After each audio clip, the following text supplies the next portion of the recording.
रायमा औरत मार्च में।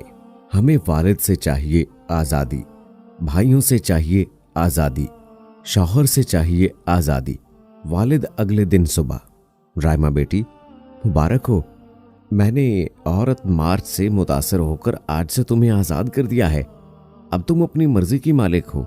वालिद ये कहकर ऑफिस चले गए। वालिद के जाने के बाद रायमा ने अपने बॉयफ्रेंड्स और दीगर दोस्तों को कामयाब औरत मार्च की खुशखबरी सुनाई। शाम में वालिद ऑफिस से वापस आते ही रायमा से मुखातिब होते हैं। रायमा, तुम अभी तक घर पे हो?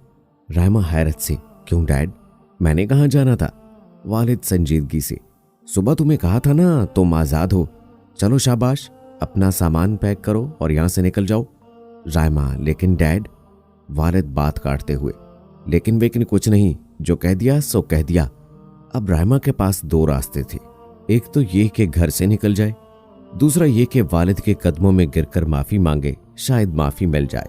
लेकिन रायमा ने हुस्न के गुरूर में घर से निकलना मुनासिब समझा और अपने बॉयफ्रेंड का नंबर मिलाया। हेलो हामिद, तुम कहाँ हो? हामिद, जान परेशान लग रही हो, कोई प्रॉब्लम? रायमा, डैड ने घर से निकाल दिया है, मुझे तुम्हारे साथ रहना है।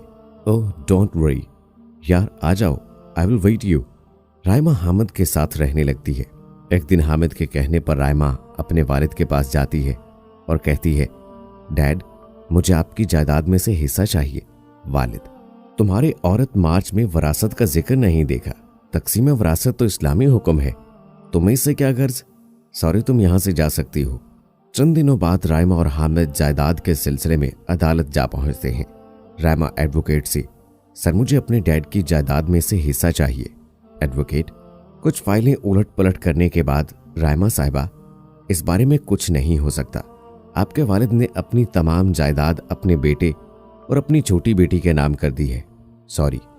मजीद चंद दिनों बाद एक रात हामिद एक दोशीज़ा के हाथ में हाथ डाले घर में दाखिल होता है। रायमा ये मंजर देखकर सटपटा जाती है और हामिद को सवालिया नजरों से घूरने लगती है।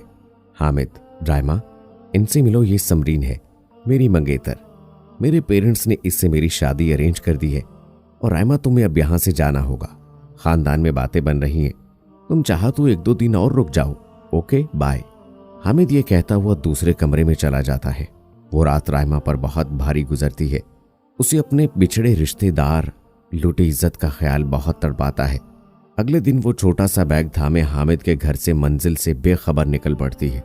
थोड़ी देर बाद वो बस स्टॉप पर इस हाल में खड़ी थी कि पैर लरज रहे थे, दिल की धड़कनें रुकने का नाम नहीं ले रही थी, आंखें उमड़ने को बेताब थी। अचानक उसके दिल में एक ख्याल आता है और वो मोबाइल निकालकर बारी बारी अपने दीगर बॉयफ्रेंड्स को कॉल मिलाती है। पहला बॉयफ्रेंड कॉल रिसीव नहीं करता। दूसरा बॉयफ्रेंड दुखड़ा सुनने के बाद, यार मेरे पास जगह नहीं है। तीसरा बॉयफ्रेंड, मैं तुम्हें जरूर अपने पास बुला लेता, लेकिन मैं 1-2 दिनों में बिजनेस के सिलसिले में बाहर जा रहा हूं, सॉरी डियर। चौथा बॉयफ्रेंड, बेबी मैं तुम्हें बहुत चाहता हूं, पर क्या करूं, मेरे रिश्तेदारों के मजहबी लोग बहुत बातें बनाएंगे, तुम कुछ और देख लो। सबके जवाब सुनकर रायमा का दिल मचल जाता है, आंखों का बंध टूट जाता है और आंसू उमड़ उमड़ कर चेहरे को तर कर देते हैं। रायमा अपना चेहरा छुपाना चाहती है, लेकिन कांधे पे दुपट्टा, न सर पे स्कार्फ, वो अपने दस्ती रुमाल से चेहरा छुपाने की नाकाम कोशिश करती है। जी हाँ, वही चेहरा जिस पे बुर्का डालते हुए उसे जलालत महसूस होती थी। बुर्के वालियां पत्थर के जमाने की लगती थी। रायमा बोझल कदमों के साथ चलना शुरू कर देती है और बादिल नाखास्ता अपने शहर में कायम एक वेलफेयर के ज़ेरे तमाम लेडीज होम में पनाह गुज़ीन हो जाती है। अब उसे अपनी औकात नजर आती है कि वो टिश्यू पेपर है, ये डिस्पोजेबल बर्तन जिसे इस्तेमाल करके कूड़े के ढेर में फेंक दिया गया हो। ये दुनिया गोल है। रायमा जिस मर्द से आज़ादी का नारा लगाकर चली थी, आज वो जिस इदारे के रहमो करम पर है, उसका मालिक भी मर्द है, मुंतजिम भी मर्द, अखराजात के लिए चंदा करने वाले भी मर्द, चंदा देने वाले भी मर्द और मुहाफिज भी मर्द। जी हाँ, वही मर्द जो बाप और भाई और शौहर के रूप में पसंद नहीं थे।